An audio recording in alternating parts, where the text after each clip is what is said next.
Et hop. Voici, nous avons fait nos 2 premières couronnes.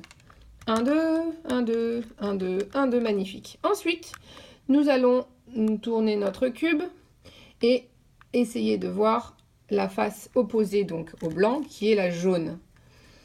Et c'est là où il faut être très clair. À ce moment-là, vous avez plusieurs cas de figure. Vous pouvez avoir un L qui se présente ici, c'est une des possibilités. Mais vous pouvez aussi avoir un T. Alors là, ce qui nous intéresse uniquement, c'est de former une croix. On s'en fiche de ces angles-là pour l'instant.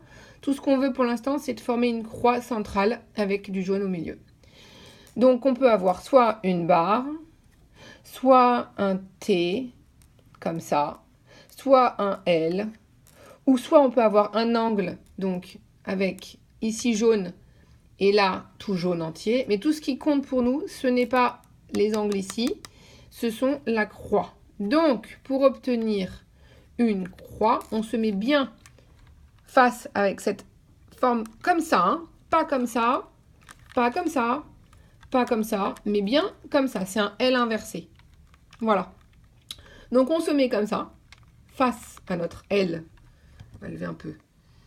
Comme ça. Voilà. D'ailleurs, on va même se surélever. C'est pas une mauvaise idée, comme ça on verra mieux. Hop. On va mettre ça comme ça. Encore mieux. Et on va commencer à donc faire notre algorithme pour obtenir au milieu une croix jaune. Voilà. Une seconde. Voilà. Pour obtenir une croix jaune. Donc pour ça, on y va. C'est parti. Algorithme suivant pour obtenir la croix. Donc, voici l'algorithme. On baisse, on tourne la ligne du haut, on tourne la face vers la gauche, on tourne la face vers la droite et on remonte. Donc, on va appliquer l'algorithme suivant. C'est parti, on y va. Donc, je suis là face à mon L, hein, et on y va, c'est parti. Donc, hop.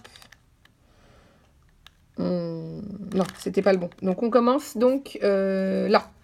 Donc, on est bien face au L. C'est parti, on y va. Hop. Hop. Hop. Hop. Hop. Et hop. Et voilà, nous avons notre croix. Hop, hop.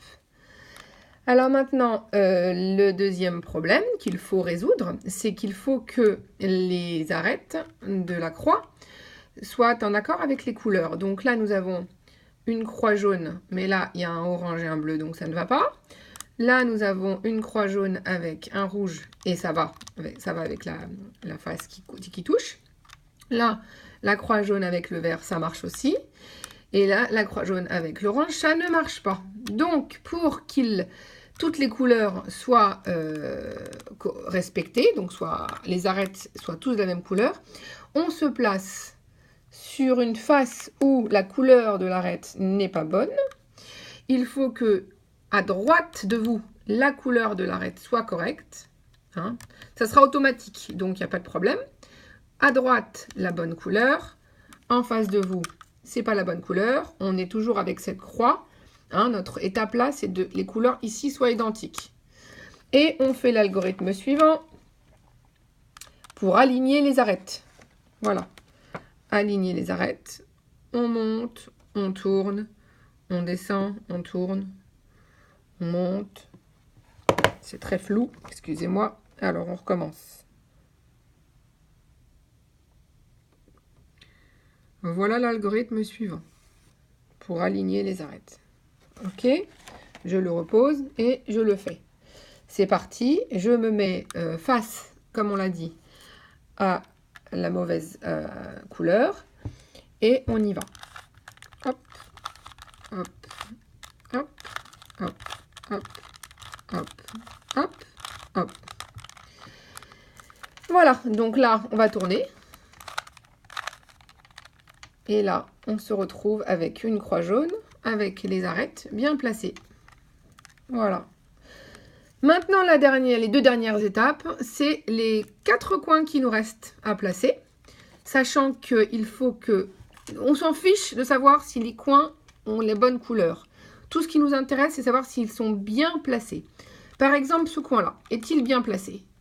Non, parce qu'il y a du vert ici, du jaune ici et du orange ici. S'il y avait eu un bleu ici, ça aurait été bon, parce qu'il aurait correspondu aux angles, aux 3 faces, jaune, bleu, orange. Mais là, il y a du vert, donc il est mal placé.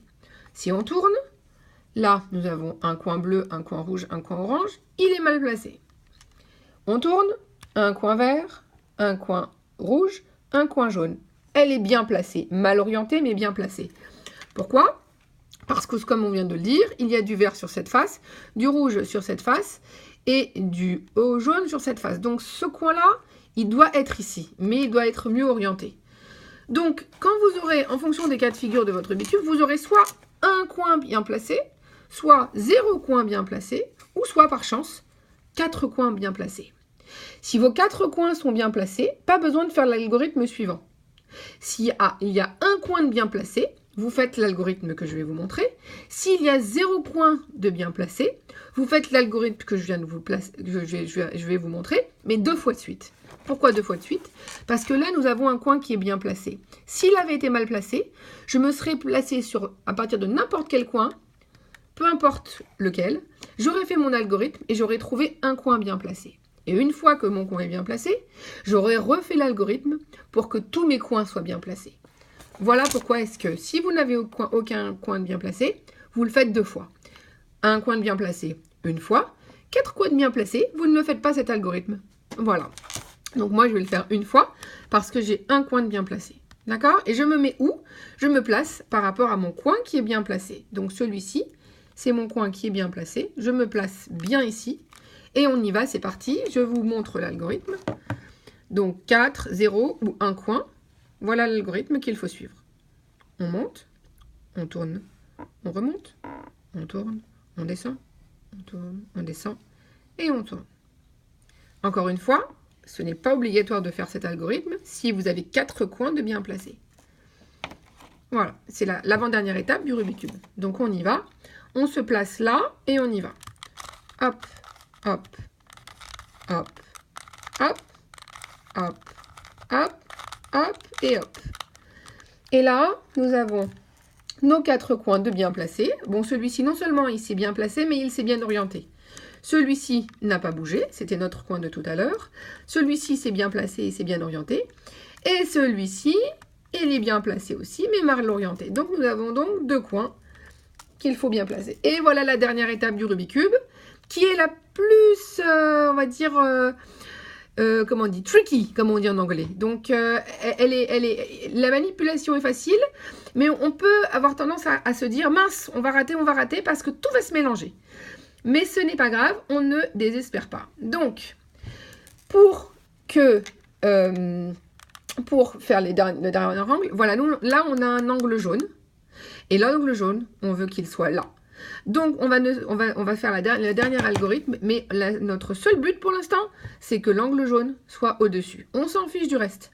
C'est pas grave si ici tout est désordonné. Tout ce qui nous intéresse, c'est que l'angle jaune soit ici. D'accord? Donc, voilà le dernier algorithme à suivre. Et après, ça sera la fin du Rubik's Cube. On descend, on tourne, on monte, on tourne. D'accord? Donc, on va le suivre. Donc, je me place face à mon carré jaune, je descends, je tourne, je monte, je descends. Mon carré jaune n'est pas en haut. Je continue, je descends, je tourne, je monte, je retourne. Mon carré jaune n'est pas là-haut. Je continue, je descends, je tourne, je monte, je tourne. Toujours pas le cas, on ne s'arrête pas. Je descends, je tourne, je monte et je tourne. Il est là. Ça y est, tout est désordonné en dessous, mais mon carré jaune est là. Donc, je tourne mon Rubik's Cube. Hop. Hop. Donc là, qu'est-ce qu'on voit quand on tourne notre Rubik's Cube? Il était où? Il était comme ça. Donc on le tourne. Et là, on a le même problème avec ce carré-là, qui est là, le jaune. D'accord? Donc on va faire la même formule. On va le tourner. Donc on était comme ça. On va le tourner vers nous. Et on refait la même formule. D'accord? Même si le carré jaune est sur le côté, c'est pas grave. On refait la même formule. Hop.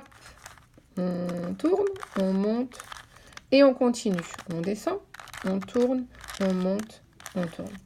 Et voilà, notre Rubik's Cube. Notre carré jaune est en haut. Notre Rubik's Cube est fini. Voilà, donc